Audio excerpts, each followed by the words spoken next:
What if I told you there was a magic product you could buy that could improve almost everything in your life with a 100% chance? You could lose more weight, have better skin, increase your IQ, live longer, or improve anything else you could think of at the same time. Not only that, but this product has absolutely no negative side effects, long-term or short-term. People would go crazy to buy this product, right? Well, this magic product already kind of exists, and it's actually completely free. It's something we all know and take for granted, a little something called sleep, the health multiplier. Sleep matters much more than you think, but I'll admit that for most of us, sleep doesn't seem that sexy. It suffers a massive PR problem and desperately needs to be rebranded. Although it is an essential part of life, most of us scrape by with as little as humanly possible. We don't realize the damage we may be inadvertently causing to ourselves. It is probably one of the most slept on but important habits for holistic health in modern society. Sleep is one of the biggest cornerstones in losing weight, preventing cancer, aging slowly, and performing at a high level. It is quite essential in whole and natural health, so in this video we will cover 4 highly effective tips, ranked least to most life-changing in improving your sleep. All of the tips are things that you can implement right away and have a compound effect, meaning if you do all 4 of them together, you will be sleeping significantly better than if you just did one of them. With that out of the way, let's get straight to the video. Starting off the list with number 4 is to get to bed at the same time each day. We humans have been biologically designed with something called a circadian rhythm. The circadian rhythm is somewhat like an internal biological clock. It regulates intraday hormone and neurochemical production. It is also why jet lag occurs even though it may be sunny outside where you flew to. By getting to bed at the same time each day, you create a deeply ingrained subconscious habit. After enough time, your circadian rhythm will adjust, and in result, you will feel drowsy at the time you should go to sleep.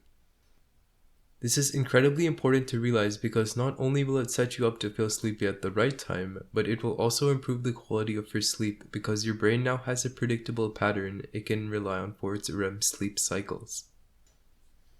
Giving your brain a consistent schedule for its neurochemical and hormone production with the set bedtime may also indirectly cause you to be more focused, motivated, and intelligent long term. You can implement this habit very easily into your life by simply determining a time you want to go to sleep and then actually try to go to sleep at that time each day. It may take some time to adjust your circadian rhythm to an earlier time, especially if there is a large gap, so what I would recommend is to try to adjust your circadian rhythm in small increments over time. Perhaps your goal is to feel sleepy and fall asleep at 10 p.m., but you usually sleep at 1 a.m. You could slowly push back the time you sleep each day by 15 minutes. So in our example, the first night you would sleep at 1 a.m. The second night you would sleep at 12:45 a.m.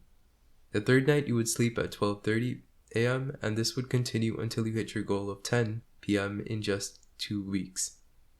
This tip actually works really well if used in conjunction with the following tip for fixing your circadian rhythm. Speaking of which, the number 3 tip is to get more sunlight during the day. There is an old saying that goes, a great night's sleep begins the moment you wake up in the morning. But why does this actually work?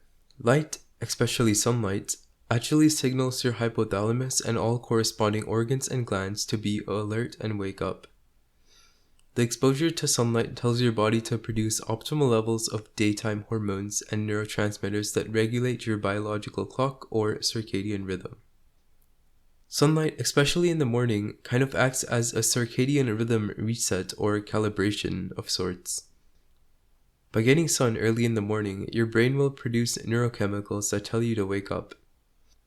After millions of years of evolution, your brain knows each day lasts approximately 12 hours. By getting light early in that first hour, your brain will have a better idea of what the day looks like to produce sleep hormones at the 12th hour when it gets dark outside.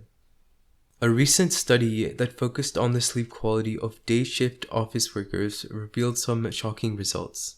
When compared to office workers who had direct access to windows at work, those office workers who didn't have access to windows got 173% less exposure to natural light, and as a result slept an average of 46 whole minutes less each night.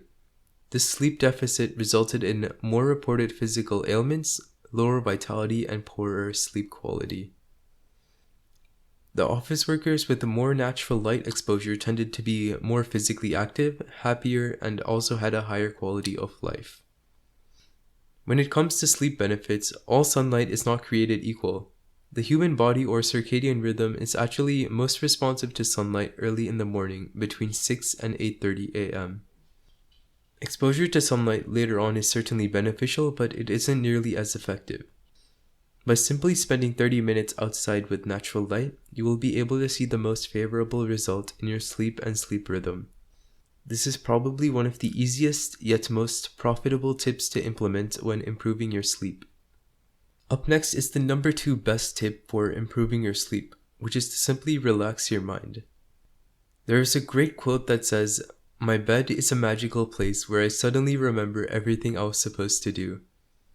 Some people hop into bed and then proceed to think about the who, what, when, where, why, and how of their life, all while they should be sleeping. If this sounds like you, then you have a serious problem with something we call inner chatter. Many people underestimate the power of calming their mind before they get into bed. It is important to have some kind of practice to help you buffer stress. That important practice is known as meditation. If you live a high-stress lifestyle, this could be life-changing. But don't get the wrong idea. Meditation doesn't have to be complicated, and definitely doesn't require that you subscribe to any weird beliefs. You don't have to sit cross-legged on the floor for hours, you don't have to quit shaving or shave your head, and you certainly don't have to change your name to a fruit either. Meditation, or focused relaxation as I like to call it, can be as simple as sitting quietly and focusing on your breath or counting your steps as you walk around the park. You can turn everyday activities like taking a shower or washing the dishes into meditation. And if you practice enough and become a master, you may even be able to turn something stressful, like a business deal or a tennis match, into a meditative experience. However, for the best impact on your sleep, meditating before you get into bed at night is the most optimal choice. By meditating before you get into bed, you save the neural association of your bed with only sleep, which is very helpful if you want to fall asleep as soon as you roll up the sheets. What I like to do is sit by my bedside and meditate for a few minutes. Once I feel like my mind is sufficiently relaxed, I hop into bed and drift away into a good night's sleep. In the modern day, many things are highly stimulating and designed to stress you out. Anything from simply checking your messages to reading the news can be stressful. Meditation and focused relaxation can have a huge effect in improving the quality of your life and countering the overstimulation many of us unknowingly suffer from today. Speaking of stimulation, this perfectly leads us into our number 1 tip, which works really well with calming your mind and inner chatter before you drift off into sleep. But before we get into the number 1 most effective tip for improving your sleep, be sure to smash the like button and consider subscribing if you feel like you got any value so far. I will be uploading videos weekly on how to improve your health the holistic way, so if you want to learn more about the holistic approach, subscribing will let the YouTube algorithm know that my content and other content similar to mine is what you want to see. Now, without further ado, the number 1 most powerful and effective tip for drastically improving your sleep at night is to cut out screens before bedtime. Now, this is the number 1 tip for a reason. Computers, iPads, TVs, iPhones, etc. emit a sleep-sucking blue spectrum of light that can give you serious sleep problems. The artificial blue light produced by these screens trigger your body to create the same daytime hormones that the harshest direct sunlight would. Not only does this distort your circadian rhythm and its timing, but you don't even get the vitamin D that sunlight would offer.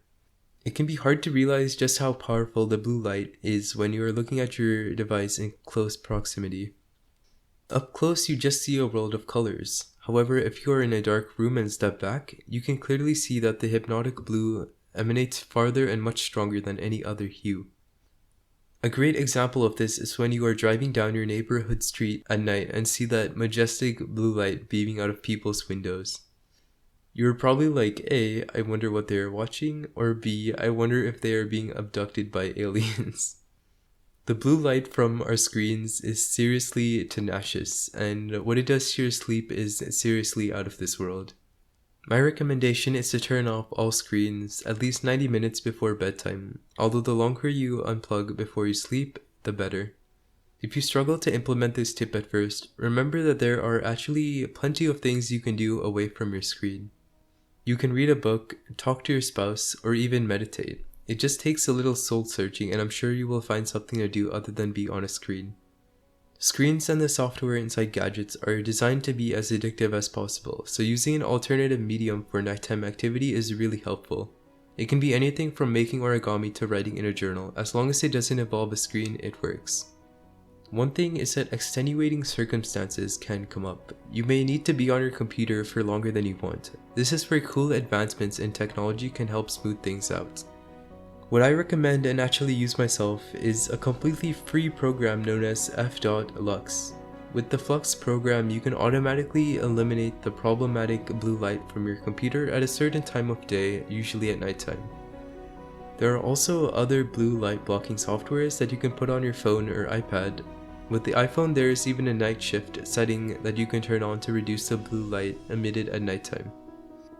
These programs alone should help you improve your sleep, but if you are serious about getting good sleep, it is best to simply shut down all screens 90 minutes before bedtime. If that's not feasible, blue light blocking programs are certainly tools that can help you along the way. I've included a link in the description to f.lux. Finally, if you watched this far, leave a comment saying I watched to the end and I will try my best to reply to everyone. I hope this video helped, and be healthy everyone.